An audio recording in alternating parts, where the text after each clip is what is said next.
I appreciate watching a guy like LeBron because night in and night out, he plays the game the right way. He's not the greatest scorer that we've ever seen. Talk about a six-time champion who's never, ever lost an NBA Finals, who, by the way, never even allowed a series to go 7 games. Right. Talk about the GOAT here, the greatest of all time, Michael Jordan, and you running your mouth talking about you gonna beat him one-on-one. Why would you say something so blasphemous? In the ever-heated battleground of basketball supremacy, there remains one name that casts a shadow longer than anyone else's: Michael Jeffrey Jordan. The debate continues to rage louder than ever, but there comes a point when we must draw the line between respect and blasphemy. On this episode of NBA Showdown, we're diving into one of Stephen A. Smith's most explosive moments, where he rips apart the idea of comparing LeBron James to the one and only Michael Jordan. With Scottie Pippen in the hot seat and the legendary Patrick Bet David joining the discussion, Stephen A. takes no prisoners as he calls out the narrative that dares to elevate LeBron to a throne he hasn't earned. And make no mistake, this isn't a knock on LeBron's greatness. It's an unapologetic, no-holds-barred declaration that Michael Jordan set the bar too high for everyone. So whether you're Team LeBron or you grew up watching MJ defy gravity and humiliate defenders, buckle up, because what you're about to hear is not just opinion. It's the unfiltered truth from the loudest voice in basketball media. Make sure to hit that subscribe button, turn on the notifications, and leave your take in the comments below. This is where we settle the debate with facts, fire, and fury. Now let's get into it. When Stephen A. Smith gave Scottie Pippen one last chance to choose between Michael Jordan and LeBron James, it wasn't a casual question. It was a moment soaked in legacy and gravity. Scottie chose Jordan, but quickly veered into the numbers game, claiming that statistically, LeBron fills up the stat sheet more consistently. But here's the problem. This debate has never been about who can collect more numbers. This is not fantasy basketball. This is about legacy, dominance, and psychological warfare on the court. Michael Jordan redefined greatness by obliterating opponents when it mattered most. He didn't just play for stats. He played to destroy your will. He played to embarrass you on national television. That's not something a box score can ever reflect. LeBron has had an unbelievable career, no doubt, but the fact that we even need to parse stats to defend him is the first sign he falls short of Jordan's impact. Stephen A. was furious for a reason. This was not just a moment of analysis. It was a moment where basketball's soul was being defended. When you ask who's better and immediately turn to stat sheets, you've already lost the argument. Jordan never needed spreadsheets. His legacy was built in sweat, rings, and moments that made you forget anyone else existed. I'm gonna give you one last chance to stop being so blasphemous, Scottie Pippen.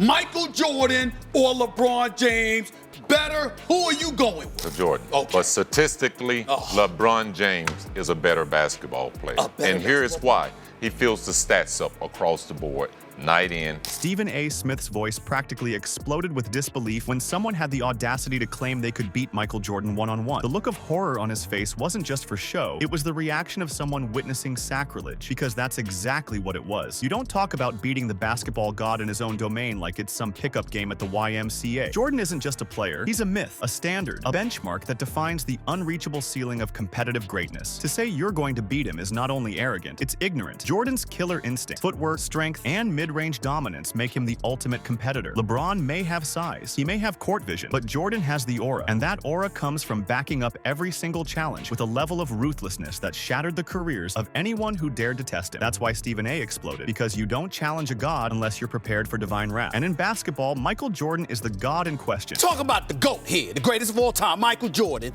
and you running your mouth talking about you gonna beat him one-on-one. Why would you say something so blasphemous? Stephen A. Smith had every reason to mock the arrogance of anyone claiming they could beat Michael Jordan. When he said, "Pick your poison," he wasn't being rhetorical. He was referencing a cold, hard reality that haunted defenders for over a decade. Jordan could attack you in any way he chose. You want to guard his mid-range jumper? He'll blow past you. You want to sag off? He'll pull up with surgical precision. You want to double team him? Good luck stopping him from finding the open man or splitting the defense with footwork so clean it made the court look like a dance floor. LeBron is a force, no doubt, but Jordan was a weapon forged from pure obsession and honed in fire. His offensive versatility made him unstoppable. His defensive tenacity made him feared, and his mental edge broke men before the opening tip. There's no weakness to exploit. There's no hole in the armor. That's why Stephen A. is so animated, because pretending you could beat Jordan is not just a bad take. It's an insult to the essence of competition. The man didn't just win, he conquered. There's no blueprint to beat Jordan. There's only the choice of how you want to lose. I'm from dancing, and you talking about you gonna beat Michael Jordan? Michael Jordan. How you gonna beat me? You know what? It's good. I gotta hear how you... When Stephen A. Smith delivered this line, it wasn't just a jab. It was a line in the sand. He was calling out the absurdity of even entertaining entertaining the notion that modern players, no matter how talented, could occupy the same rarefied air as Michael Jordan. The comparison doesn't offend him because LeBron isn't great. It offends him because Jordan's level of greatness was so astronomically high that it disrespects the entire legacy of competition to casually toss around his name in conversations that include today's stars. Stephen A. is not blinded by nostalgia. He is tethered to reality. A reality where Jordan won 6 championships with no losses, where he never let a finals series go to 7 games, where every player, every single one, feared stepping on the court with him. Jordan did not just play the game. He owned it, mentally, physically, emotionally. So when someone starts saying things like, "I'm as good as Mike," or "I could challenge MJ," Stephen A. hears more than just foolish pride. He hears sacrilege. There is no lane wide enough for a side-by-side journey with Michael Jordan. His lane is isolated. His legacy is untouched. And anyone who dares to mention themselves in the same sentence is not just wrong, they are delusional. This is what you're doing, because you know good and damn well you have no business mentioning your name in the same breath as Michael Jordan. The moment Stephen A. Smith asked this question, he knew the answer before Scottie even opened his mouth. The answer is Michael Jordan. It has always been Michael Jordan, and it will forever be Michael Jordan. The closer, the assassin, the man who turned pressure into art. There is no scenario, no quarter, no ticking clock where you would rationally choose someone over Jordan with the game on the line. LeBron James has had plenty of clutch moments, but Jordan made the clutch his personal stage. The final act was always his. With the championship on the line, Jordan didn't just want the ball, he demanded it. He lived for it. He thrived under it. You never had to wonder if he would show up. The man stared down fate and snatched victory before it could blink. LeBron, for all his greatness, has had moments where he deferred, where he passed, where doubt crept in. Jordan never let doubt enter the arena. That's the difference. It's not just about closing. It's about owning the moment so completely that no one else even thinks they deserve it. That's why Stephen A. drove the question home. Because when everything's on the line, there's only one name that belongs in the huddle, and it ain't LeBron. Tell you he could have anytime he wanted to. Yes, but that's not what Kobe wants to do.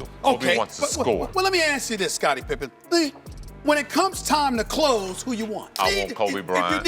I want LeBron James. I want them all. All right, fine. You gotta pick one, okay? Who you going with, Scottie? Who you going? Scottie Pippen tried to frame the conversation around stats again, bringing up LeBron's ability to average a triple-double. He meant it as praise, and in a vacuum, it is impressive. But when you're stacking it up against Michael Jordan, it becomes a distraction from the truth. Stephen A. Smith doesn't entertain distractions, because Jordan didn't need to average a triple-double to dominate the league. He didn't care about stuffing stat sheets. He cared about one thing: winning. And he did that at a rate that no modern player can touch. Jordan was so focused, so locked in on victory that he didn't pad numbers. He ended games. He crushed spirits. He redefined greatness by making you forget about statistics altogether. You didn't ask how many assists he had. You asked how many defenders he embarrassed. You didn't care about rebounds. You cared about rings. The triple-double argument is a modern obsession with numbers over meaning. Jordan's numbers were historic on their own, but more importantly, they came with the most meaningful results possible. 6 championships, 6 finals MVPs, 2 three-peats. That's not stats, that's supremacy. So when someone says Jordan didn't have the option, what they really mean is that Jordan didn't need it, because he wasn't playing for numbers. He was playing for legacy, and in that game, he already won. You're talking about a kid who can easily average a triple-double if he chooses to. I don't think Michael Jordan had that option. When Stephen A. Smith made this explosive statement, he wasn't guessing. He was proclaiming what every real student of basketball already knows deep in their soul. The idea that Michael Jordan would somehow be less dominant in today's NBA is not just wrong. It's basketball heresy. Today's league is tailor-made for offensive explosion. The rules protect scorers. The pace favors athleticism. Hand-checking is gone. And what that means is simple. Jordan would have destroyed this league. He averaged 37 points per game in an era that allowed defenders to maul him. Imagine what he would do when you can't even breathe on a superstar. He would turn 50-point nights into routine business. He would be a nightly earthquake, shaking the foundations of every arena he stepped into. And let's not forget, Jordan wasn't just about scoring. He locked players up on defense. He demoralized opponents with mental warfare. He studied his enemy, dissected them, then tore them apart. In today's NBA, where defensive intensity has dipped and players switch off mentally, Jordan would be a nightmare, a relentless, punishing, unstoppable force. Stephen A. knows this. That's why he said Jordan would have killed. Because Jordan in 2025 would be like a lion in a petting zoo. No one would be ready. No one could stop him. And the idea that others would thrive in this era is irrelevant. Jordan would own it. What would Michael Jordan have done in this era? Oh, he would have killed. He would have killed. But a lot of guys would have killed in this era because it's a different game. Defensively, it's different. When Scottie Pippen dropped this take, he was trying to draw a line between LeBron and Jordan by saying they're similar. But LeBron simply has more chances, more space, more possessions, more freedom. And in doing so, Scottie unintentionally gave Jordan even more credit. Because what he's really saying is that Jordan accomplished more with less. Less offensive spacing, less protective rules, less player freedom. Yet still, Jordan dominated the game so completely that even in a more restrictive environment, he won everything. He was the alpha among alphas. Scottie tried to suggest LeBron has more control today because there's no one on his team better than him, but that only proves Jordan's dominance even further. Jordan didn't need a talent gap. He made himself the best. Even when he played alongside Pippen, who was an all-time great, there was never confusion about who ran the show. Jordan didn't just lead. He demanded excellence. He elevated his team, but he never let them forget who the killer was. LeBron's more opportunities do not make him better. They just emphasize how much more efficient, more ruthless, and more successful Jordan was in a tighter, tougher game. Michael Jordan was not given the game. He took it, and he kept. He's not much difference. He's not. He has more opportunities, and he's the leader. He don't have a guy that is better than him. This is where Stephen A. Smith completely torched the debate, because in this sentence lies the cold, immovable, eternal truth. Michael Jordan is the only superstar in history who faced the pressure of the finals 6 times and came out with 6 trophies, undefeated, untouchable. And the real punch? He never let a single series go to 7 games. That isn't just winning. That's domination. That's destruction. That's a man so far ahead of the competition that the league could barely keep up. In contrast, LeBron has been to the finals more often, but walked away with losses nearly twice as much as wins. That's not the standard. That's survival. Jordan didn't just survive. He conquered every time. No need for last-minute Game 7 heroics. No need for bailouts. No excuses, just results. That's what separates Jordan. He made the finals his personal kingdom and slammed the door shut before opponents even had a chance to believe. Stephen A. wasn't being emotional. He was being surgical. You cannot have a GOAT conversation and ignore perfection. Jordan's record is not just a number. It's a wall. A massive, immovable wall that no modern player has scaled. And until someone can even sniff that level of consistent, ruthless greatness, the comparison should never even be allowed. Talk about a 6-time champion who's never, ever lost an NBA Finals, who, by the way, never even allowed a series to go 7 games. Right. How is it that you talk about Michael Jordan like LeBron James is in the same sentence as him? Why do you do that? When Scottie Pippen made this comment, it might have sounded like praise at first, but look deeper. It's a subtle acknowledgement of LeBron's biggest flaw in the GOAT conversation. Playing the game the right way is great, but that doesn't make you the best. Jordan didn't just play the right way. He played the dominating way, the lethal way, the way that left opponents in ruins and crowds in awe. LeBron's pass-first nature, his team-first mindset, and his versatile play style are all commendable. But Jordan had those same instincts plus the killer scoring gene. He was a lion who knew when to hunt and when to devour. LeBron is more of a facilitator. Jordan was an assassin. And in this league, greatness is often defined by moments. Those do or die, no room for error moments when someone has to take the final shot. Jordan lived for those. LeBron often deferred. That's not just a stylistic difference. That's a psychological gap. Jordan wanted the ball because he knew no one else could do what he could do. He was wired to dominate. That is why Jordan is the greatest scorer we've ever seen. Because he didn't just score. He broke your will. LeBron can run the offense beautifully, but Jordan was the offense. Scottie's statement, intended as a compliment, only proves Jordan's superiority, because no matter how right LeBron plays, he could never rise to the same fearsome, breathtaking level of scoring brilliance that Michael Jordan delivered night after night. I appreciate watching a guy like LeBron because night in and night out, he plays the game the right way. He's not the greatest scorer that we've ever seen. When Stephen A. Smith and Patrick Bet-David made this comment, it sent shockwaves through the basketball world. Not because it was outrageous, but because it was true. LeBron James, in all his greatness, may have done more harm to the league's competitive fire than good. Why? Because he created an era of player empowerment that spiraled into a culture of chasing rings through super teams, ducking smoke, and avoiding accountability. Jordan didn't do that. Jordan didn't call up Magic or Bird or Malone and ask to team up. He stayed, he fought, he failed, then he conquered. He turned frustration into obsession and obsession into victory. LeBron created a blueprint that told the next generation that loyalty and grind were optional. He created a league where the path of least resistance was suddenly acceptable. That's not evolution, that's erosion. The hunger, the rivalry, the edge, all dulled by an era where friendship often trumps competition. Jordan's legacy, on the other hand, is built on blood, sweat, and perseverance. And that's why when Stephen A. says LeBron may have hurt the league, he's not hating. He's mourning the loss of a fire that once burned so bright in the Jordan era. Michael didn't just raise the standard, he was the standard. And what followed simply couldn't match it. My opinion, I hope we see a level of toughness with the game coming back.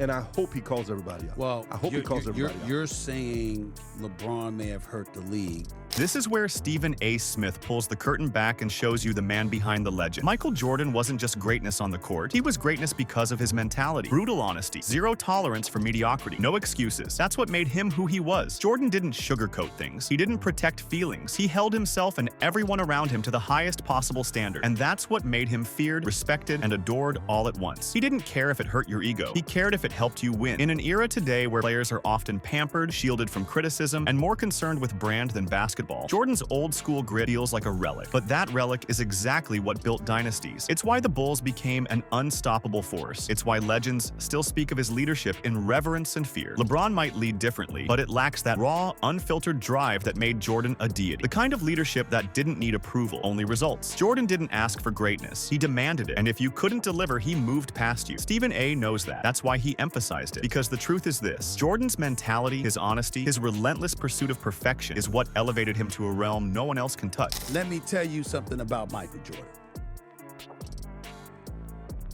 He's going to be brutally honest. There's a reason Stephen A. Smith exploded on the LeBron versus Jordan debate. There's a reason he called it blasphemy. Because deep down, even the most die-hard LeBron supporters know the truth. Michael Jordan set the bar so high, it became unreachable. He didn't just win, he conquered. He didn't just play, he rewrote the rulebook. Every stat, every ring, every clutch moment, they all screamed dominance. And more importantly, the way Jordan carried himself, with that killer edge, that refusal to lose, that insatiable hunger, it turned basketball into mythology. LeBron has achieved greatness, that's undeniable. But there's a chasm between great and godlike. Jordan lives on the Mount Olympus of this sport, untouched, unmatched, and forever unbothered by the noise. So let the debates rage, let the analysts argue, let the fans scream. But when the dust settles and the game clock hits zero, there will only be one name still standing at the top of the mountain: Michael Jeffrey Jordan, the standard, the god of basketball.